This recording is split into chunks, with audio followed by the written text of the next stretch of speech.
biết đến cô đâu. Bạn miền không á. Bán cây miền không. Yeah yeah yeah. Hooray. Wow wow. Sao lại bắn bên đấy nhỉ? Là bạn nó miền không á chị Vi. Nghe miền không á. Giờ đó mình ở đó chạy bạn đang ngồi chơi rồi.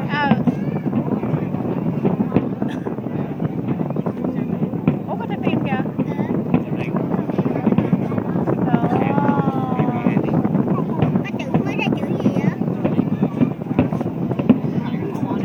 Cái này đứng bên đây chứ mình đứng đầu cầu bên kia có mà thấy.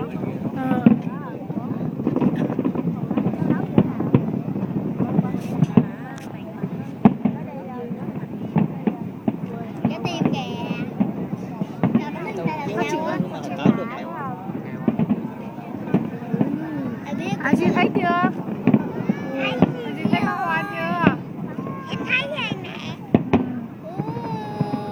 Hai màu này nữa kia. Wow wow wow, đẹp quá đi hả? Mình đứng đây cao mới nhìn thấy nó thấp rồi. Thấy văn minh. Đứng dưới đất mình nhìn nó phải mỏi cổ lên nè. Để tim ra kìa. Cái tim quá trời luôn.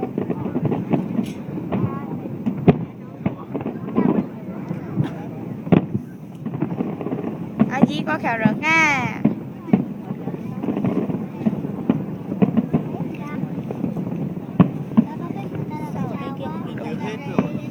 Quả một quả một. Khi nào tới Tết nó mới người ta mới bắn được cái Chụp ảnh á, zoom ra cho con. để bây giờ cho ba được coi. Cái này đợt này đấu đẹp bằng đợt năm ngoái mình có. Năm ngoái mình coi nó thả ra lúa đẹp hơn nhiều.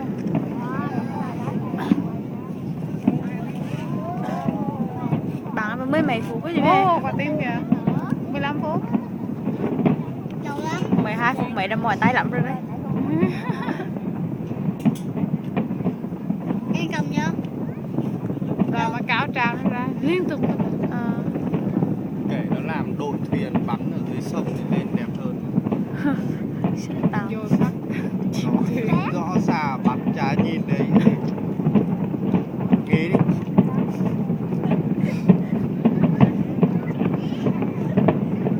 Không có Tết thì phải có cái hợp nhạc rồi. Nếu bán tới nhà mình biết thích cô là có nhạc. Hàng 10 cái gì anh cầm đấy. Có cái thuyền kìa. Chuẩn bị rồi, chuẩn bị bắn chừng lên.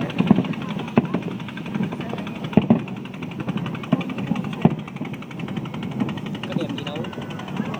Wow, đẹp chắc nè. Cái hình giống như cái lúa đó. Cái hình đó nó mà rải nhiều đó. Cái đó nó bắn liên tục cái đó đẹp rồi. Đó. Cái lúa đó mới đẹp. Bắn nhiều cái nào một lúc á chị Vi.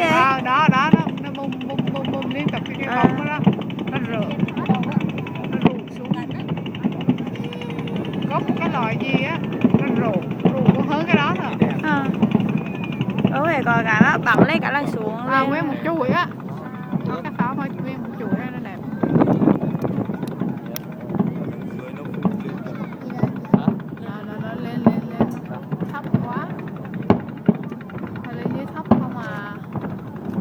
Đó lên dưới thấp đó cái lúa đó nhưng mà nó thấp quá. Đó. Cái nó cao được. Không có đâu, mình đứng bên miền không mình cối nó mới cao.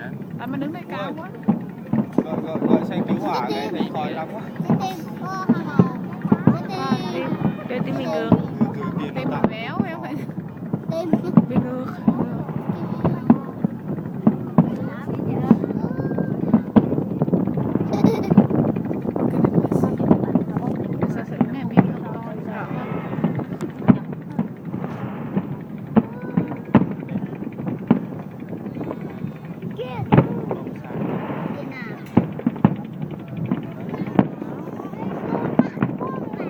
Đuôi mắt là nhỏ quá hả? Đi con lấy chứ.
xíu. Chị cô đang mắt tay rồi.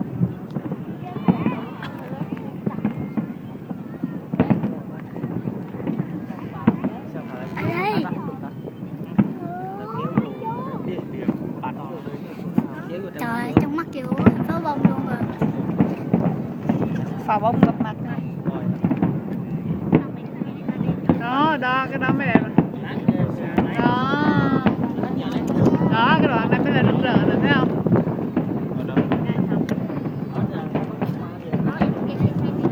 Ở chỗ mấy chung cư, chỗ trường không mà có đã như vậy. Mua chung cư về mua chỗ với đường cà phê.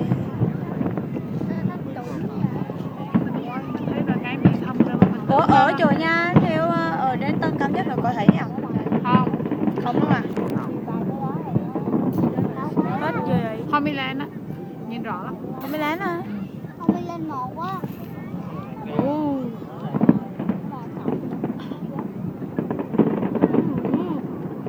Cao trào lên gần hết rồi. Khúc rồi cô. 7 phút.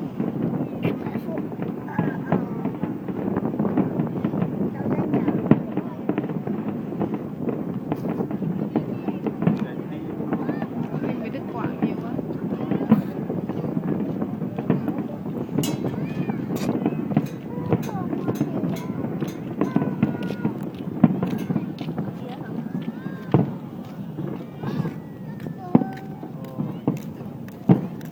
Gì thế?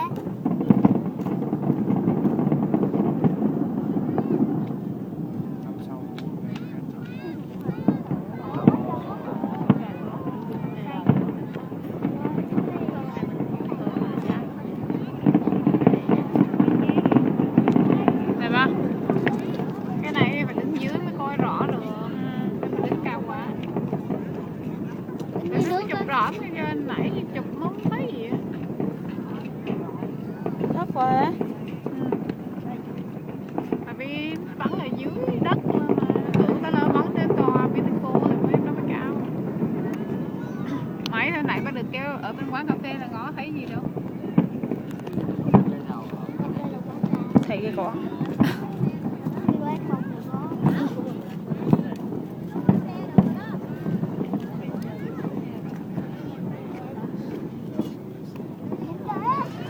Đi qua ở miền Hầm cũng vui lắm.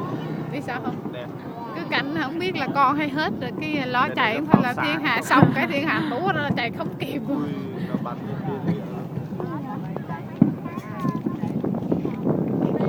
Nhanh lên.